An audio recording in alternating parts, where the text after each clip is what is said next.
تخيل حاكم بيبني مسجد عظيم لكن الناس كانت بتخاف تعدي من قدامه. مين هو الحاكم اللي جمع بين العبادة والرعب في نفس الوقت؟ وهل المسجد ده كان صدقة ولا كان رسالة تهديد؟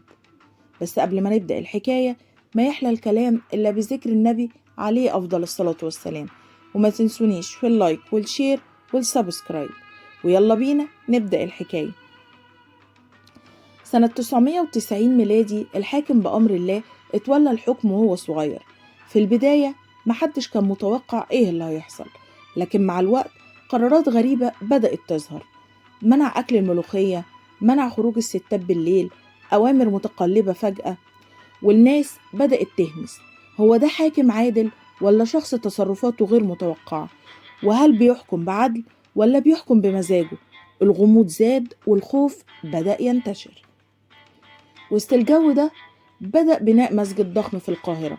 المسجد كان رسالة قوة واضحة: حجر ضخم، مآذن شاهقة، موقع استراتيجي عند سور القاهرة. بس السؤال، ليه في الوقت ده بالذات؟ هل كان عايز يثبت شرعيته ولا يمسح صور الخوف اللي بدأت تتكون عنه؟ كان بيبني مسجد ضخم وفي نفس الوقت قراراته كانت بتخلي الناس عايشة في خوف.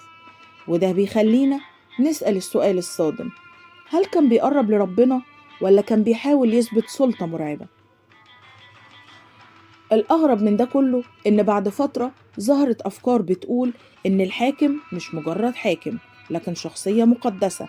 وهنا دخلنا في أخطر نقطة: لما السياسة تختلط بالدين. الناس بقت بين مؤيد وخايف، والمسجد بقى شاهد على عصر مليان غموض. الحاكم بأمر الله الفاطمي حكم مصر في فترة مليانة اضطرابات، مرة يقرب للعلماء، فجأة يعاقب الناس، مرة يشدد على الأسواق، ومرة يرفع القيود من غير أي سبب واضح. وفجأة سنة 1021 ميلادي اختفى الحاكم اختفاء غامض لحد النهاردة. يا ترى اتقتل ولا هرب ولا كان في سر أكبر؟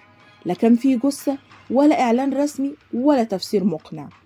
والمسجد لسه واقف، بس السؤال لسه متعلق: هل كان الحاكم بأمر الله زاهد ولا كان واحد من أغرب حكام التاريخ؟ في روايات كتير حوالين اختفائه. الرواية الأولى بتقول إن بعض المؤرخين بيقولوا إنه اتقتل أو اتدبرت له مكيدة لأن كان له أعداء كتير. مفيش دليل نهائي، بس الاختفاء كان فجائي، وده بيقوي النظرية دي.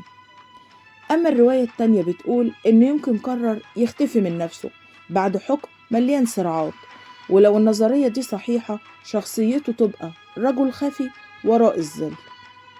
أما الرواية التالتة بتقول إن بعض السجلات القديمة بتدل على تدهور صحته فجأة، ممكن يكون مات بسبب مرض سريع، وغياب الإعلان الرسمي زود الغموض. أما الرواية الرابعة بتقول إن الناس بتقول إنه اتقبض عليه بطريقة غامضة أو اتحول لأسطورة. التاريخ مش دايما أبيض وأسود، التاريخ أحيانا رمادي. والحاكم بأمر الله كان عنده إنجازات، وكان عنده قرارات صعبة ومثيرة للجدل، والمسجد لسه واقف شاهد على عصره. لكن السؤال لسه متعلق: هل كان الحاكم بأمر الله رجل عبادة زاهد ولا كان واحد من أغرب حكام التاريخ وشخصيته معقدة فهمها الناس غلط؟ ودلوقتي قولولي رأيكم بصراحة: لما حاكم يبني مسجد عظيم لكن قراراته تخلي الناس تخاف، نحكم عليه بإيه؟ هستنى تعليقاتكم. وما تنسوش تشوفوا باقي الحلقات عن تاريخ القاهرة الغامض. ومن ورا المشربية التاريخ بيحكي حكاية. ولو الحكاية النهاردة عجبتكم ما تنسونيش في اللايك والشير والسبسكرايب، واستنوني في حكاية جديدة من ورا المشربية.